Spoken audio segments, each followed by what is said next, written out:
Et yo les Nazmas, Alexandre, j'espère que vous allez bien les gars. On se retrouve aujourd'hui pour une très grosse vidéo qui va retracer sans fait, sans secret à propos des premières saisons d'Inazuma Eleven avec du coup ses personnages, son univers et bien évidemment aussi son histoire. Vous êtes sûrement passé à côté de la plupart de ces secrets là ou alors peut-être que vous les connaissez pour la plupart. En tout cas j'espère vous apprendre un maximum de choses avec cette vidéo là. Je ferai bien sûr éventuellement la même chose pour Ares, pour Orion et bien évidemment aussi les saisons à go. Perdons pas plus de temps les amis, si vous aimez Inazuma Eleven bien évidemment laissez un gros pouce bleu, abonnez-vous et cochez la cloche et on est parti ensemble pour 100 secrets sur Inazuma Eleven.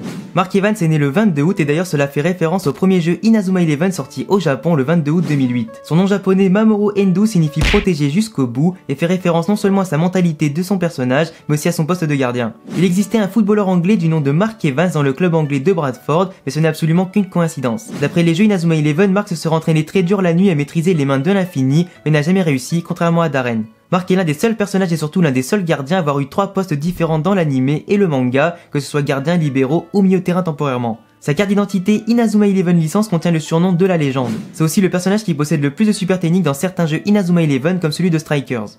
Mark et Jude apparaissent tous les deux dans un jeu japonais de simulation RPG pour femmes appelé Cinderella Life. Dans le manga, Jude rejoint Raymond contre Zeus alors qu'il les a rejoints bien avant dans l'anime.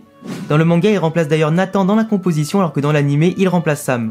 Ces lunettes ne sont pas un cadeau de Ray Dark mais bien un cadeau de Celia, sa petite sœur. Jude est l'un des rares personnages à pouvoir jouer à tous les postes du milieu de terrain parfaitement grâce à sa vision du jeu et sa technique. Demonio Strada est le seul joueur de la série à utiliser tout seul le manchon empereur puissance X. Axel Blaze est le seul joueur à avoir joué tous les matchs du FFI et c'est aussi le joueur considéré comme le plus fort par ses adversaires et ses coéquipiers dans les premières saisons et Ares et Orion. Axel Blaze est appelé l'attaquant de feu grâce à ses techniques enflammées et au kanji de son nom japonais signifiant flamboyant. Il est le meilleur buteur de Inazuma Japon tout match confondu avec 15 buts et c'est aussi lui qui a sauvé Arion dans la saison 2 quand il avait quitté Raymond. Axel est gaucher et l'endroitier comme beaucoup le pensent aussi comme beaucoup de plans de l'anime peuvent le laisser penser. La fameuse technique combinée du Phoenix fait aussi référence à Eric Eagle et le fait qu'il ait survécu à son accident qu'il avait laissé pour mort. Le nom japonais de Shon Fubuki signifie tempête de neige. Shon est d'ailleurs considéré comme l'égal d'Axel lorsqu'il attaque à 100% et qu'il est en pleine possession de ses moyens et sa blessure dans le match contre les dragons de feu possède un scénario différent entre les jeux, le manga et l'anime.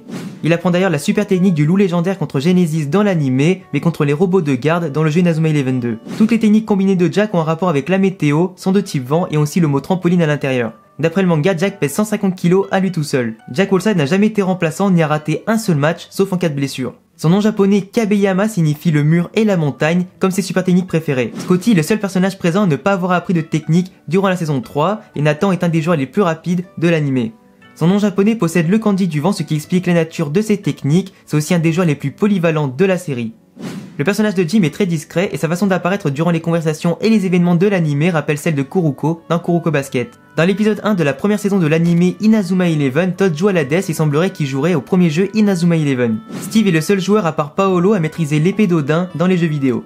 Tim souhaiterait être un professionnel de Kung Fu s'il devait arrêter le football un jour. Sam n'est même pas présent dans le manga, remplacé par Paul Peabody. D'ailleurs, Paul Peabody est un personnage qui n'apparaît que dans les jeux et le manga, mais pas du tout dans l'anime. Max est un attaquant dans les jeux vidéo et pourtant un milieu de terrain dans l'anime. Kevin Dragonfly et son nom japonais font référence au dragon comme dans ses super techniques. Dragonfly peut aussi signifier libellule. Willy Glass est considéré comme le plus mauvais joueur de la licence toutes saisons confondues et son nom dans la VF et en japonais signifie lunette ou maître des lunettes. Il trouve d'ailleurs le nom des super techniques des autres en référence au BD qu'il peut lire ou encore aux jeux vidéo qu'il termine. Austin est le plus jeune joueur de l'histoire à avoir joué un match au FFI et bien évidemment à avoir marqué aussi un but. C'est d'ailleurs un élève de CM2 encore en catégorie poussin et non au collège comme les autres. D'après le jeu Inazuma Eleven 3, la super technique de la tornade de feu serait beaucoup moins puissante que le choc du dragon. La super technique de la tornade noire de Shadow est à la base une technique interdite comme expliqué dans les jeux. C'est d'ailleurs un des rares personnages que l'on ne connaît absolument pas au niveau de son passé. Les noms japonais des 4 managers de Raymond proviennent en réalité des 4 saisons. Dans les jeux, Celia joue au milieu de terrain de type vent et maîtrise aussi les mêmes techniques que Jude. C'est aussi la seule manageuse à pouvoir être recrutée autant dans Tempête de Feu que dans Tempête de Glace. Suivant à quelle version vous jouez dans Inazuma Eleven Go Ombre ou Lumière, Mark a soit épousé Camélia, soit Nelly. C'est d'ailleurs Nelly qui s'est mariée avec Mark dans l'anime. Elle n'a d'ailleurs fait aucun progrès au niveau de la cuisine entre le début et la fin de la série. Camélia peut apprendre les mêmes techniques que Sean dans les jeux vidéo, elle n'apparaît d'ailleurs pas dans Ares ni dans Orion, et elle est aussi capable de lire une partie de l'écriture de David Evans. David Evans ne s'appelle plus Evans dans le manga mais bien Araya pour se protéger. Il est d'ailleurs considéré dans le futur comme le véritable dieu du football. Hillman est le premier élève de David Evans. Le vrai nom de Xavier est Hunter Foster. C'est aussi le premier personnage à avoir marqué contre une super technique de gardien avec un simple tir. Il n'apparaît jamais en tant que Xené dans le manga, sauf dans un chapitre spécial qui est dédié à l'Académie Alius. C'est le personnage qui a le plus de noms et surnoms différents dans toute la série. Jordan n'a que des super techniques basées sur l'astronomie et c'est aussi un personnage qui adore les dictons et ses noms anglais et japonais font référence à sa couleur préférée qui le représente bien, le vert. Dvalin est un des rares joueurs à pouvoir jouer à tous les postes comme dans les premières saisons. Sa technique trou de verre est puissante dans l'animé mais plutôt faible dans les jeux. Isabelle est la seule fille à avoir été au moins une fois capitaine d'une équipe de l'Académie Alus. Elle représente une des joueuses aussi les plus fortes dans Inazuma Eleven 2. Torch est le seul joueur de l'Académie Alus à conserver le même numéro de maillot peu importe dans quelle équipe il a joué. La technique Impact Nordique de Gazelle est plus forte que l'éruption solaire de Torch. Le prénom japonais de Byron Love Terumi signifie embellissement en référence à son football élégant. Il est l'un des rares personnages à apparaître dans quasiment toutes les saisons de la licence et il est aussi considéré comme un des meilleurs joueurs. C'est d'ailleurs le seul personnage avec King à pouvoir être affronté dans l'histoire des 3 premiers jeux Inazuma Eleven. Il est d'ailleurs coréen dans les premières saisons d'Inazuma Eleven mais japonais dans Orion. King est né le 14 avril, soit le même jour que Jucha. Il a eu 3 surnoms différents, Roi des Gardiens, Souverain des Gardiens ou l'Empereur des Gardiens, mais jamais celui de légende comme Mark Evans. David Samford est dans le top 3 des joueurs les plus rapides et il aurait perdu son nez dans un accident juste avant d'arriver à la Royal Academy. Hurleyken et Nathan sont les seuls à avoir marqué sur corner avec leur super technique. Le nom d'Hurleyken fait aussi référence à l'ouragan et rappelle le joueur anglais Harry Kane. C'est d'ailleurs lui qui a marqué le premier but du FFI pour le Japon contre l'Australie. Thor tient son nom de son appartenance à l'élément foudre et à sa grande carrure. Dans l'anime, c'est lui aussi qui va cacher Axel mais dans les jeux c'est en réalité le personnage de Dora Delight. Darren Lachance est le perso qui a le moins participé durant le FFI, seulement à 3 matchs comme Jordan.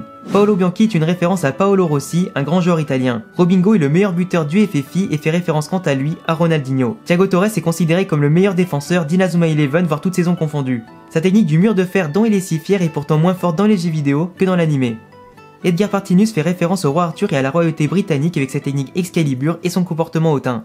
Hector Helio est le gardien le plus fort et difficile à affronter dans les jeux Inazuma Eleven. L'équipe des Little Gigantes vient d'un pays imaginaire, le Kostei. Ils ont d'ailleurs battu l'équipe Orphée de Paolo 8-0 et sans utiliser de super techniques, ce qui représente une des plus grosses victoires dans un FFI toute histoire confondue de la licence. Aucun joueur n'avait utilisé de super techniques avant la finale et dans Inazuma Eleven 3, Sahel est bien plus fort que Destra. Bash Lancer est le joueur qui possède la plus grosse frappe de balle que Mark a pu affronter dans toute l'histoire. Et centième fait, si vous aimez Inazuma Eleven, n'oubliez pas de vous abonner à cette chaîne, de cocher la cloche et forcément aussi de laisser un gros pouce bleu parce que la famille du Nakama FC ne cesse de s'agrandir. En voilà les gars, en tout cas c'est tout pour cette vidéo. Je suis épuisé comme d'habitude quand je fais ce format là de sans fait, sans secret, sans information sur une licence que j'apprécie énormément. J'espère vous avoir appris un maximum de choses. Si c'est le cas, dites-le moi en commentaire. Si vous voulez compléter les 100 infos sur les 3 premières saisons d'Inazuma Eleven, bah écoutez, dites-le moi en commentaire, ajoutez un maximum de choses, donnez-moi en tout cas un maximum d'avis sur ma vidéo et aussi sur vos infos. Si vous êtes chaud pour que je fasse forcément la même chose sur Inazuma Eleven Ares et Orion dans la même vidéo, puis aussi Inazuma Eleven Go dans une autre vidéo, bah écoutez, bombardez les commentaires, bombardez les pouces bleus, comme d'habitude, montrez forcément aussi que la communauté Inazuma Eleven est présente et qu'elle aime les projets et vidéos ambitieuses. Je vous laisse également me rejoindre sur tous mes réseaux qui s'affichent ici, et à bientôt les gars pour une prochaine vidéo, ciao.